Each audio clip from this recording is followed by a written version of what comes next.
I was watching my favorite TV show when my mother-in-law grabbed the remote and turned it off. Enjoy listening.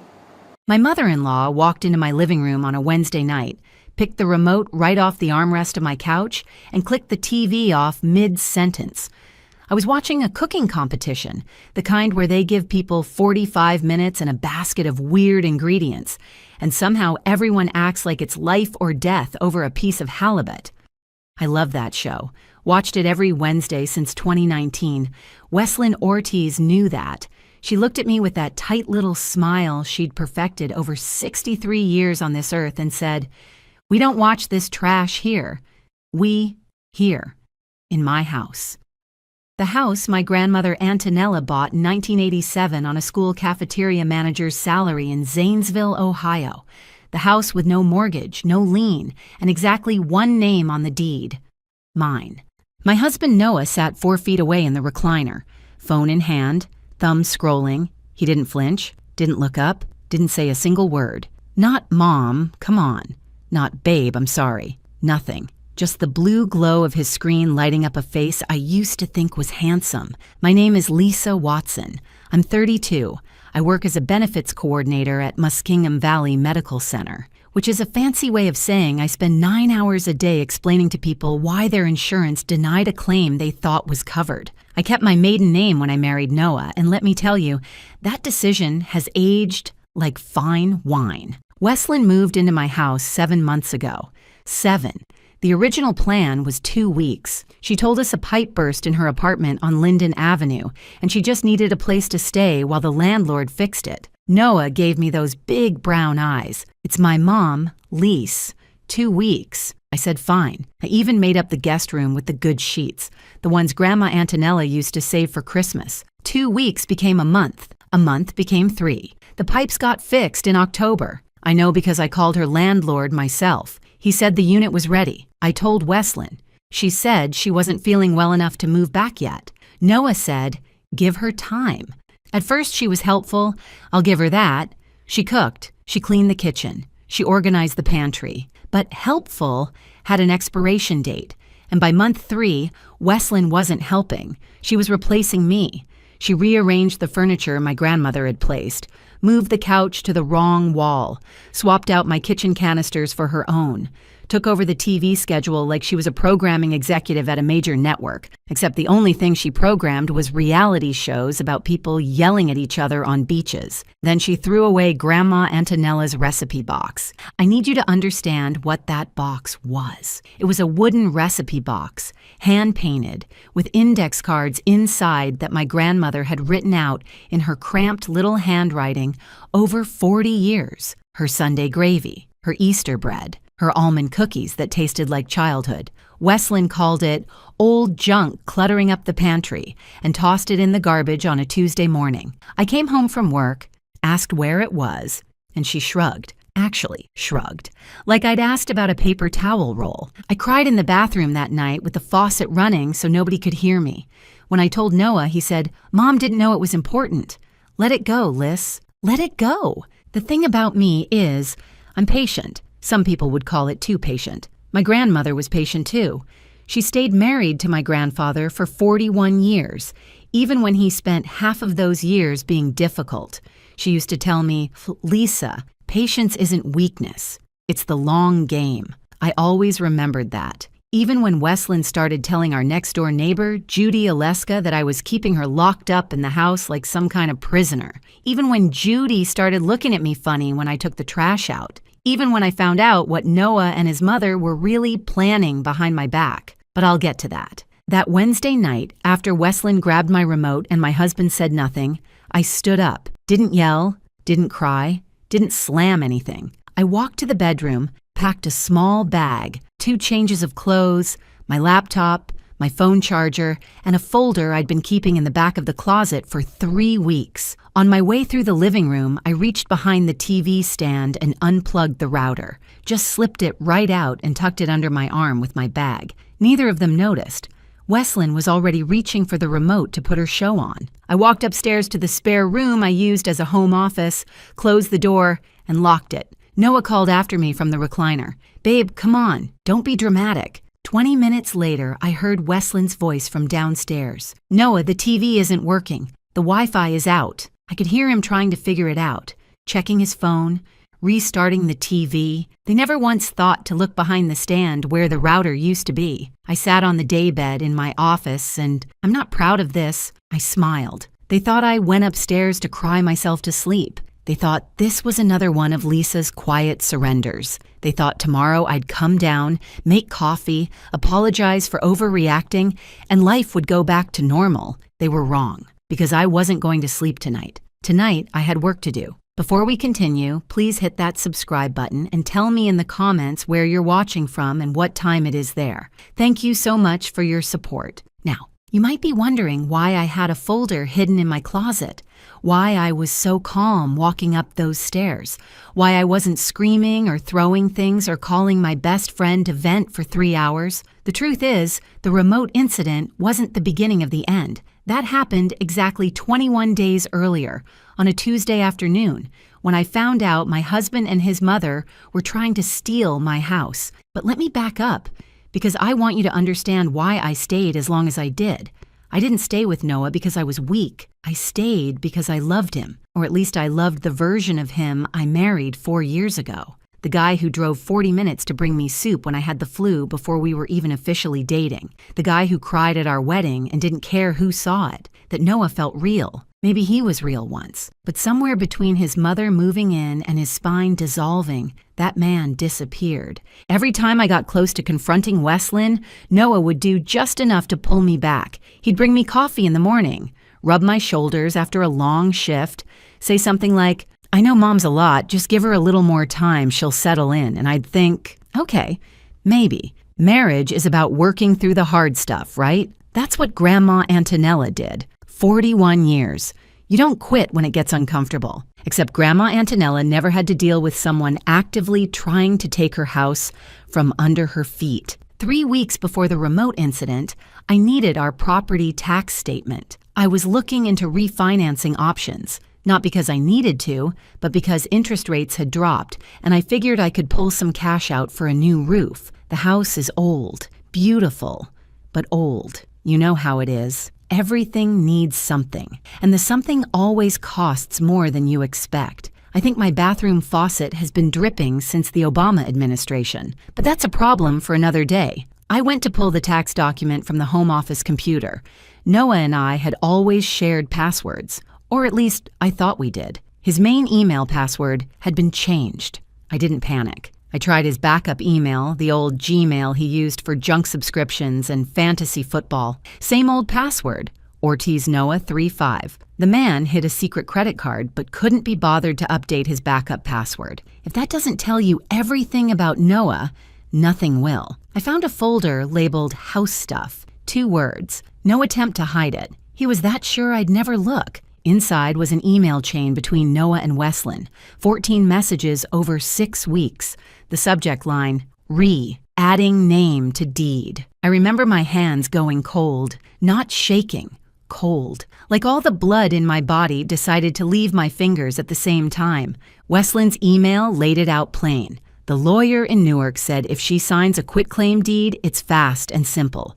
Just tell her it's for insurance purposes. She won't question it. Noah replied, "I'll bring it up after her birthday. She'll be in a good mood." My birthday was 11 days away. Happy birthday to me. But here's the part that turned my stomach. Weslin had already contacted the attorney, already gotten a fee quote, $350 for the quitclaim deed preparation. She was going to pay for it herself. This wasn't pillow talk between a mother and son. This was a plan with a line item budget. I sat in that desk chair for 20 minutes without moving. I didn't cry. I didn't call anyone. I just read those emails 4 times. Then I opened the printer tray to print them, and sitting right there on top was a Discover card statement. Noah's name. Balance. $11,200. Opened 14 months ago. Minimum payment, $237 a month. That minimum payment had been auto-drafting from our joint account every month, and I'd never noticed because I assumed it was a streaming subscription or an auto insurance charge.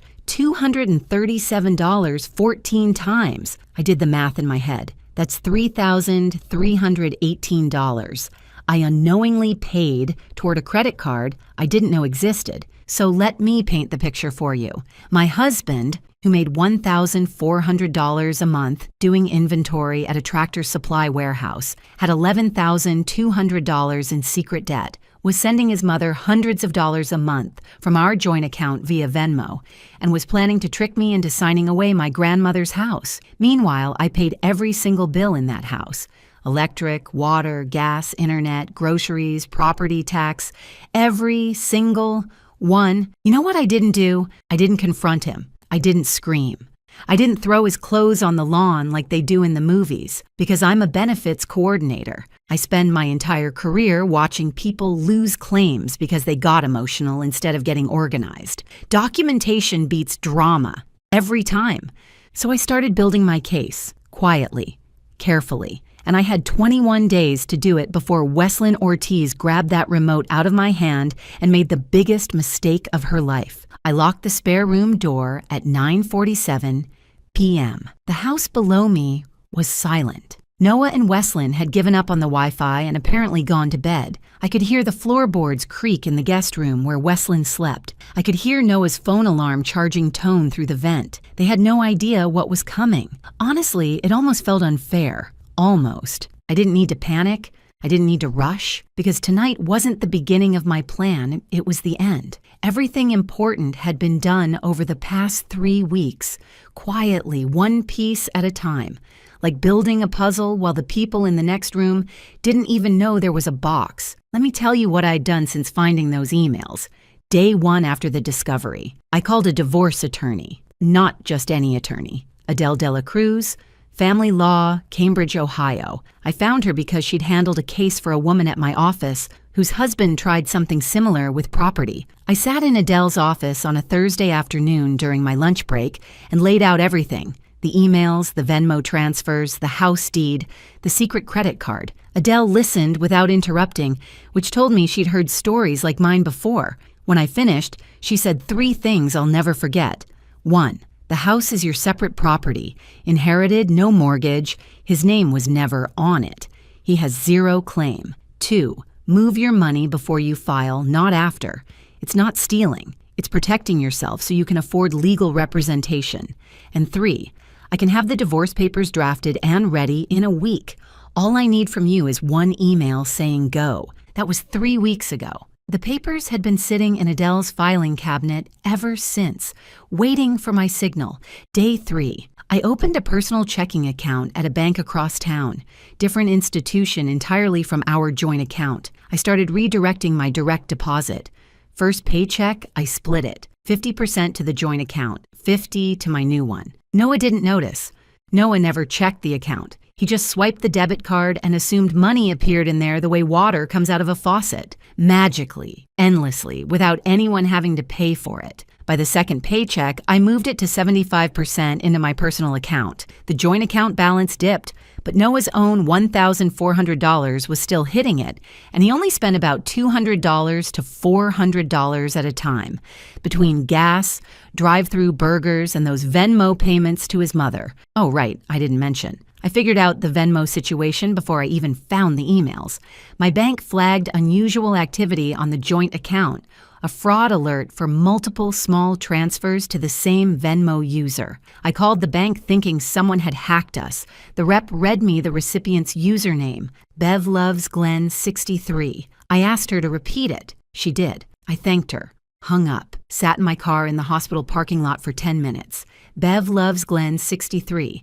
Weslyn's name isn't Bev and my husband's name isn't Glenn. She'd set up the Venmo account using fake names to make the transfers less traceable. The woman was 63 years old and she was running financial counterintelligence on a payment app. I would have been impressed if I weren't so furious. Over 6 months, Noah had sent Weslyn $4,837 from our joint account, money that came from my paycheck, for her medications. Weslyn's medications were covered by Medicare Part D. I checked. I work in benefits. This is literally what I do for a living. If there's one person on earth you should not try to run a fake medical expense scam on, it's a benefits coordinator at a medical center. Day 10. I contacted Renee Ortiz Hale. Noah's older sister. This was the part I wasn't sure about. I didn't know Renee well. She lived in Columbus, worked as a leasing coordinator for a property management company, and hadn't spoken to Noah in about 5 months. She and Weslin had what you might call a strained relationship. Renee was always the unfavorite. Noah was the golden child. I'd seen it at family dinners. Weslin fussed over Noah and barely acknowledged Renee was in the room. I sent Renee a message. Simple. No drama. This is Lisa. I need to ask you one question and I need an honest answer. Has your mother ever tried to get her name added to someone else's property? Renee didn't reply for a full day. 24 hours of silence. I thought I'd made a mistake. Then my phone rang on a Sunday night. Renee's voice was flat, careful. Why are you asking me this? I told her about the deed emails, sent her the screenshots. Another long pause. Then she said something that made every hair on my arm stand up. She did the exact same thing to Aunt Donna's lake house 8 years ago. But nobody believed me because I didn't have proof. She took a breath. Send me everything. I'm not doing this for you. I'm doing this because someone finally has documentation. So by the time Weslin grabbed that remote on Wednesday night, I had a divorce attorney with papers ready, a personal bank account with 3 weeks of redirected paychecks in it, screenshots of every Venmo transfer, printed copies of the deed emails, Renee as a confirmed ally, and a 47-entry journal on my phone that my therapist had suggested I keep for stress management, which turned out to be a detailed, time-stamped log of every boundary Weslin had crossed since moving in. My therapist told me to journal for my mental health. She accidentally helped me build an evidence file. Honestly, that might be the best $60 copay I've ever spent. Now, tonight, Wednesday, 9:47 p.m., the final steps. I opened my laptop and logged into the joint account.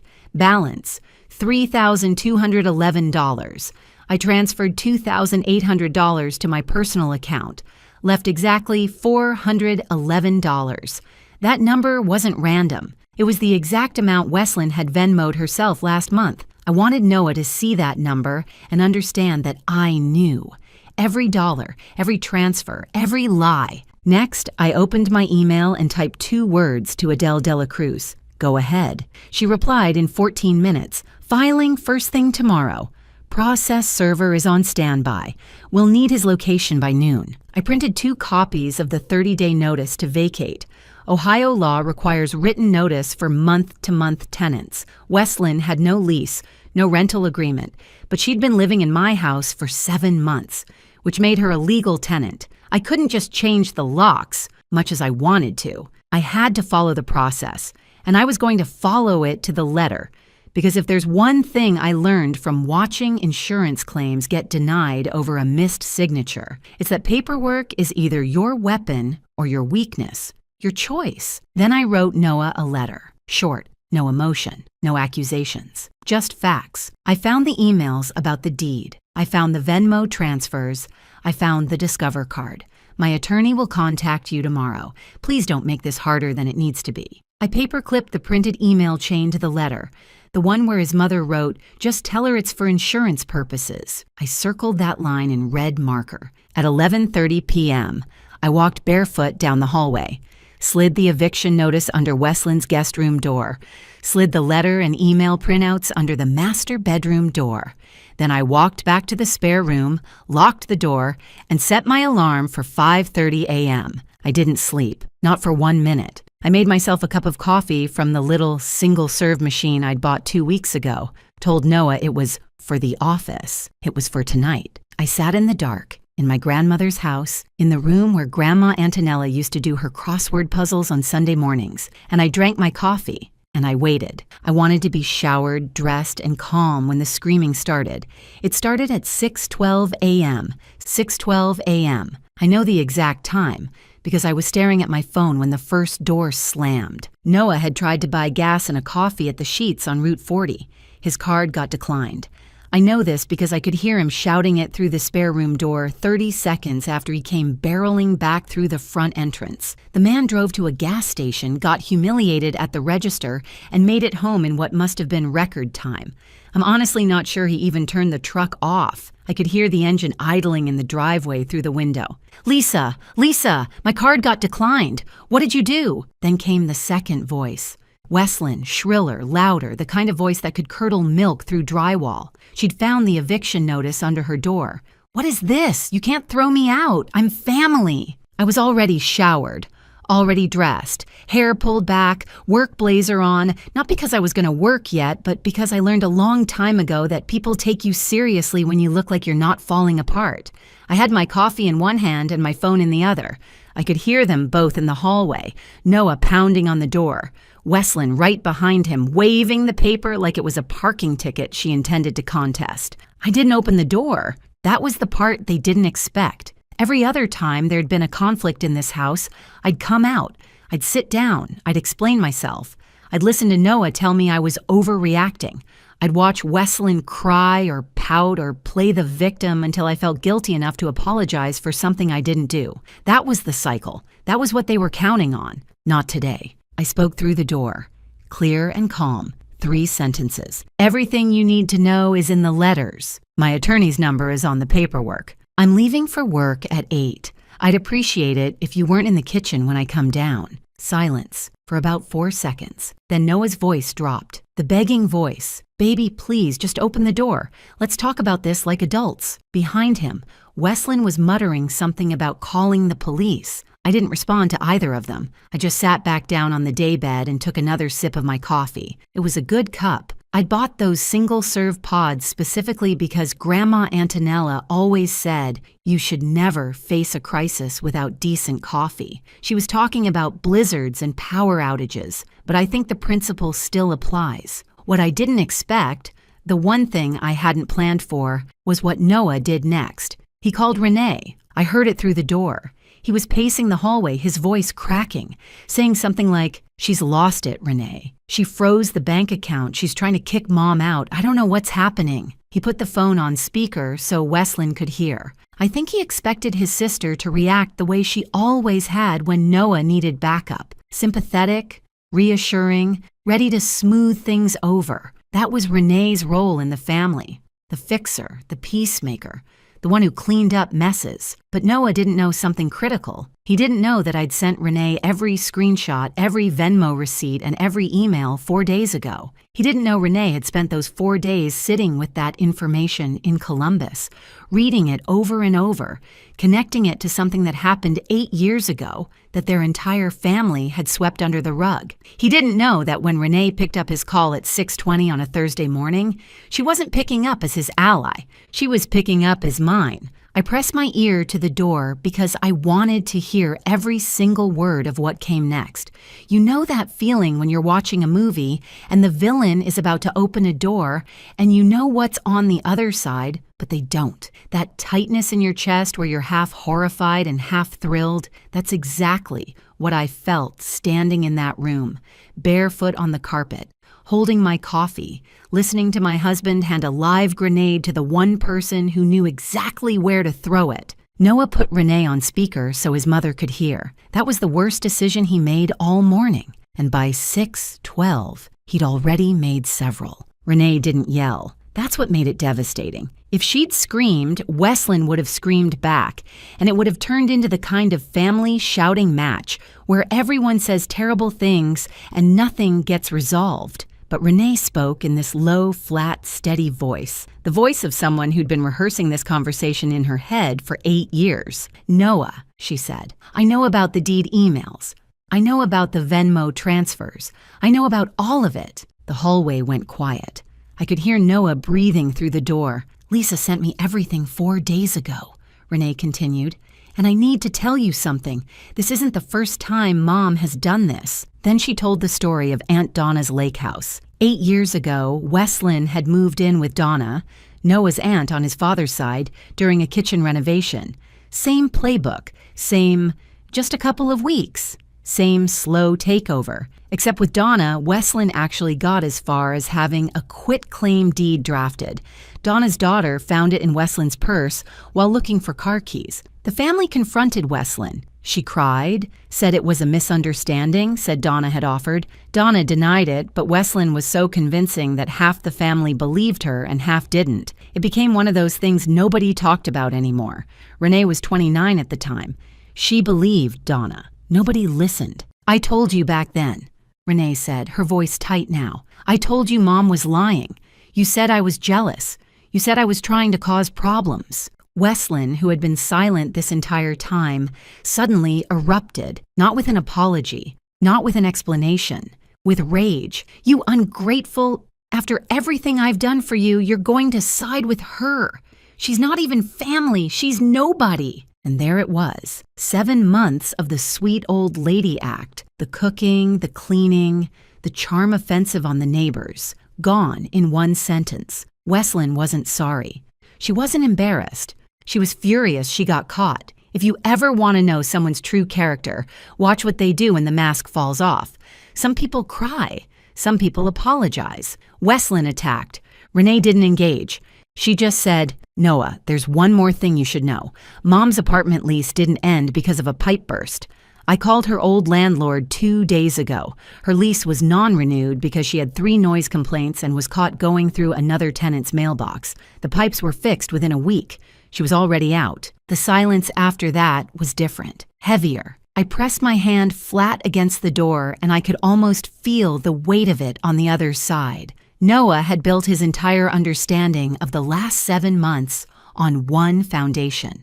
Mom needed help. Mom had nowhere to go. Mom was a victim of a bad landlord and bad plumbing. That foundation had just crumbled. When he finally spoke, his voice was small. "Mom, is that true?" Wesleyan's answer was to deflect. "That landlord had it out for me from day one. I was going through that woman's mail because she was getting my packages delivered to her box. This is ridiculous. I'm not going to stand here and be interrogated by my own children." But she wasn't going anywhere because she had nowhere to go, and everyone on that speakerphone call knew it. Noah tried one more angle. "Lisa can't just kick us out. I've lived here 4 years. I have rights to this house." Renee still calm. "It's her separate property, Noah. Inherited. No mortgage. Your name was never on it. You never paid a dime toward it. I'm not a lawyer, but even I know you have no claim." I could have told him that myself. Adele de la Cruz had explained it to me in detail during our first meeting. In Ohio, inherited property remains separate as long as it's never been commingled, meaning I never added his name, never refinanced jointly, never used marital funds for the mortgage because there was no mortgage. The house was mine before the marriage, and it was mine now. Noah had spousal occupancy rights that would terminate when the divorce was finalized. Wesleyan had nothing. She was a guest who'd overstayed her welcome by about 6.5 months. At 7:45, I heard Noah walk downstairs. The front door opened. His truck started. He pulled out of the driveway without a word. A few minutes later, I heard Wesleyan dragging a suitcase across the hardwood my grandmother had refinished herself in 2003, and the front door opened and closed again. At 8:15, I walked downstairs in my blazer with my bag over my shoulder. The kitchen was empty. Noah's truck was gone. Wesleyan was sitting on the front porch with 2 suitcases and her bathrobe still half on over her clothes, scrolling her phone, probably calling motels. She didn't look at me.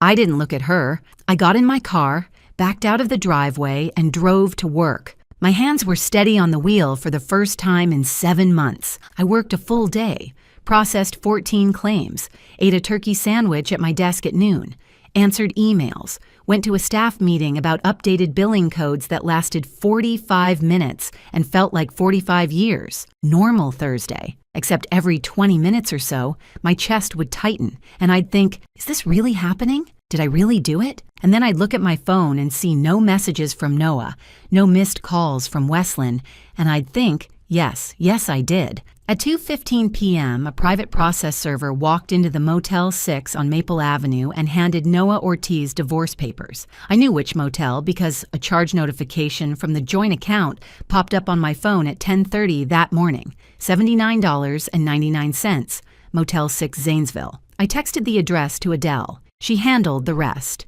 The process server told Adele that Noah read the first page, standing in the motel doorway, nodded once, and signed the acknowledgement of receipt without saying a word. I wasn't surprised. That was the most Noah thing he could have done. Even at the end, he took the path of least resistance. Conflict was everyone else's job. Noah just signed things and hoped it would go away. Adele called me at 3:30. Papers filed, he's been served, no issues. She paused. How are you doing, Lisa? I told her I was fine. I think I mostly meant it. At 4 o'clock, my phone rang. Wesleyan. I almost didn't answer, but something told me to take this one last call. Maybe I needed to hear it. Maybe I needed to know which version of Wesleyan was going to show up, the tyrant or the actress. It was the actress. Sweet voice, soft tone, the same voice she used on Judy Oleska, on the mailman, on anyone she needed something from. Sweetheart, I think we've all overreacted. I know emotions were running high this morning. Why don't I talk to Noah and we all sit down tonight like adults and figure this out? I'm sure we can find a compromise. I let her finish. Every word. I didn't interrupt. Then I said, Wesleyan, you have 29 days left on your notice. My attorney handles all communication from here. Please don't call this number again. I hung up, blocked her number, took a breath so deep my ribs hurt, and then I went back to processing claims because those billing codes weren't going to update themselves. I pulled into my driveway at 5:40 p.m. Judy Oleska was sitting on my front porch steps. My stomach dropped for a second. I thought maybe Wesleyan had gotten to her first, sent her over to guilt me or plead the case. But Judy's face wasn't angry. It was soft, a little embarrassed. I saw your husband leave this morning with bags, she said, and your mother-in-law sitting out here with her suitcases. I don't know what happened, Lisa, and it's none of my business, but she paused, adjusted her glasses. I think maybe I was only hearing one side of things. I looked at Judy, 68 years old. Lived alone since her husband passed. Wesleyan had been her daily coffee companion for 7 months, bringing over muffins, sitting on her porch, filling her ears with lies about me. Judy wasn't a bad person. She was lonely, and Wesleyan was a professional at finding lonely people and making herself essential. It's okay, Judy, I said. She's convincing. That's kind of her whole thing. Judy nodded, squeezed my hand once, walked back across the lawn. That was enough. I didn't need a grand apology. I just needed someone to see me clearly for the first time in 7 months. I went inside. My house, my grandmother's house, the house Antonella bought in 1987 with 30 years of cafeteria wages and a stubbornness that could outlast weather. I took down Wesleyan's lace curtains in the living room, the ones she'd hung over Grandma Antonella's blinds because they were more elegant, folded them, put them in a bag by the front door. She could pick them up within her 29 days, or I'd donate them. Either way, they were done hanging in my windows. I put Grandma Antonella's photo back on the mantel where it belonged, opened the windows, let the evening air in. The house smelled like itself again, old wood and lemon cleaner and something I couldn't name except to call it mine. Then I sat on my couch, picked up the remote. The same remote Wesleyan had grabbed out of my hand 22 hours ago. Turned on my cooking competition show. The contestants were arguing about risotto. Someone had burned their sauce. The judges looked horrified. It was perfect. Nobody grabbed the remote. Nobody turned it off. Nobody told me what we do and don't watch in my own home. The remote had never felt so light in my hand. Thank you so much for being here with me. If this story hit close to home, I'd love to hear about it in the comments. More stories are already waiting on your screen. Pick one and I'll see you there.